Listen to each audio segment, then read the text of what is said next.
Good morning class. Neelkanth nursing classes Dausa में आपका स्वागत है। Today we will discuss about hospital. Hospital जो एक लैटिन वर्ड से लिया हुआ है हॉस्पाइस, जिसका मतलब होता है ए होस्ट और ए गेस्ट। होस्ट मतलब या गेस्ट मतलब बता सकते हैं कि एक व्यक्ति जो पर्टिकुलर एक जगह पे रह करके या तो कुछ फंक्शंस करते हैं या फिर कुछ प्रोवाइड करवाते हैं या फिर कुछ इनटेक करते हैं। अगर डेफिनेशन की बात करें, हॉस्पिटल के डेफिनेशंस की बात करें तो the hospital is an integral part of a social and medical organization. जो हॉस्पिटल होता है एक इंटीग्रल पार्ट होता है, मुख्य पार्ट होता है, या फिर इंटीग्रल मतलब आंतरिक पार्ट होता है। किसका? एक समाज का और एक चिकित्सा संस्थान का, मतलब कि मेडिकल साइंस का और सोशल साइंस। ठीक है। The function of which is provide for a population to complete health care. इसका जो मेन फंक्शन होता है वो ये होता है कि ये कंप्लीट हेल्थ केयर प्रोवाइड करवाने का काम करता है। किस किस को? पूरी पॉपुलेशन को। पूरी पॉपुलेशन से मतलब है कि पर्टिकुलर कोई सोसाइटी, कम्युनिटी, फैमिली या फिर पर्टिकुलर कोई एक इंडिविजुअल, जिसको क्या करता है, कंप्लीट हेल्थ केयर प्रोवाइड करवाने का काम करता है, जिसके अंदर both curative and preventive. Both curative का मतलब होता है उपचारात्मक, मतलब कि किसी डिजीज का अपन उपचार करते हैं, और प्रिवेंटिव मतलब उसका रोकथाम करना। प्रिवेंशन का मतलब उसका रोकथाम करना।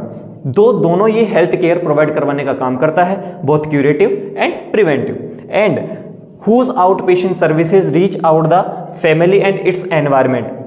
और साथ ही साथ क्या करता है, उन पेशेंट्स को भी हेल्थ केयर प्रोवाइड करवाने का काम करता है जो पेशेंट पर्टिकुलर एक जगह रह करके अपनी केयर लेना चाहते हैं, या फिर वे पेशेंट जो हॉस्पिटल के अंदर नहीं पहुंच पा रहे हैं, उन पेशेंट्स के घर जाकर के या फिर उनके एनवायरनमेंट में जाकर के उन पेशेंट्स को हेल्थ केयर प्रोवाइड करवाने का भी काम किया जाता है। And the hospital is also a centre for training of health workers and biosocial researcher. और एक जो हॉस्पिटल होता है ये एक सेंटर होता है किनके लिए? ट्रेनिंग प्रोवाइडर्स के लिए, जो ट्रेनिंग लेते हैं, जो हेल्थ वर्कर्स हॉस्पिटल के अंदर रुक करके ट्रेनिंग चलाते हैं या ट्रेनिंग लेते हैं, या फिर बायोसोशल रिसर्चर्स, मतलब कि ऐसी कोई मेडिकल के अंदर जितनी भी तुम्हारे जो भी नई नई चीज़ें आ रही हैं उनके बारे में खोज करना, उनके बारे में पता लगाना, डिजीज़ के ट्रीटमेंट्स वगैरह के बारे में पता लगाना, ये इसके जो होते हैं वो मेन फंक्शंस होते हैं। और इस प्रकार से अपन ने ये जो डेफिनेशन है वो पढ़ी है। अब आप इसको नोट डाउन कर सकते हैं। जैसा कि हमने अभी थोड़ी देर पहले डेफिनेशन के बारे में पढ़ा था, वो आपने राइट डाउन कर लिया होगा। अब नेक्स्ट अपन बात करते हैं फंक्शंस ऑफ द हॉस्पिटल, मतलब कि हॉस्पिटल के फंक्शंस क्या क्या होते हैं। तो हॉस्पिटल का जो मेन फंक्शन होता है, the primary function of hospital is to provide medical care to the people in the community. इसका जो मेन फंक्शन और प्राइमरी फंक्शन होता है वो यही होता है कि ये हॉस्पिटल जो होता है वो मेडिकल केयर प्रोवाइड करवाने का काम करता है। किनको? उन पीपल्स को जो कम्युनिटी के अंदर रहते हैं। द मेन फंक्शन, मुख्य कार्य जो हॉस्पिटल का होते हैं वो होते हैं दो टाइप के, विद इन द हॉस्पिटल और outside the hospital. With in the hospital से मतलब है कि हॉस्पिटल के अंदर क्या क्या फंक्शंस प्रोवाइड करवाए जाते हैं किसी भी इंडिविजुअल पर्सन को या फिर किसी भी कम्युनिटी को। आउटसाइड द हॉस्पिटल से मतलब है कि कम्युनिटी के अंदर जाकर के, बाहरी जाकर के पेशेंट्स को क्या क्या केयर अपन प्रोवाइड करवा सकते हैं। ठीक है, इसको राइट डाउन कर लीजिए। जैसा कि हमने पढ़ा था कि हॉस्पिटल के दो फंक्शंस होते हैं। फर्स्ट फंक्शन होता है विद इन द हॉस्पिटल, मतलब हॉस्पिटल के अंदर ही अपन केयर प्रोवाइड करवाएं, या फिर आउटसाइड द हॉस्पिटल, या हॉस्पिटल के बाहर अपन केयर प्रोवाइड करवाएं। जिसमें से हम फर्स्ट देखते हैं कि with in the hospital, hospital के अंदर हम क्या क्या केयर प्रोवाइड करवा सकते हैं। इसमें फर्स्ट जो अपन बात करते हैं तो वो होता है थेरेपेटिक, मतलब चिकित्सा संबंधित कार्य। तो चिकित्सा संबंधित कार्य में अपन ने 4 पार्ट में इसको डिवाइड किया है। इसमें फर्स्ट होता है डायग्नोस्टिक, सेकंड होता है curative, third rehabilitative and fourth होता है इमरजेंसी सर्विसेज।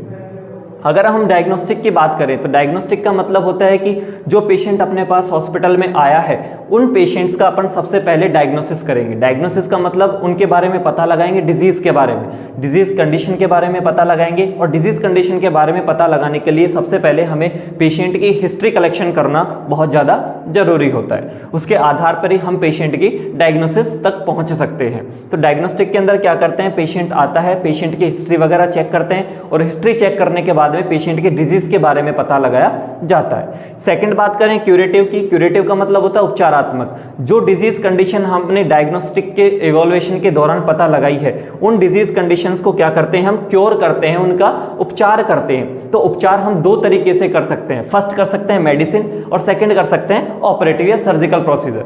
मेडिसिन की बात करें तो कोई पेशेंट है जो सिर्फ मेडिसिन से सही हो सकता है, ट्रीट हो सकता है, उनको अपन मेडिकल सर्विसेज प्रोवाइड करवा सकते हैं, मेडिसिन सर्विसेज प्रोवाइड करवा सकते हैं। या फिर ऐसे पेशेंट जिनको ऑपरेट की जरूरत है या सर्जिकल प्रोसीजर की जरूरत है, उन पेशेंट्स को हम ऑपरेशन के थ्रू उनका ट्रीटमेंट या उनका क्यूरेट कर सकते हैं। थर्ड बात करें रिहेबिलिटेशन की। रिहेबिलिटेशन का मतलब होता है पुनर्वास। पुनर्वास से मतलब होता है कि जो पेशेंट डिजीज कंडीशन होने से पहले था, वापस उसको उसी कंडीशन में लेके आना कहलाता है रिहेबिलिटेशन।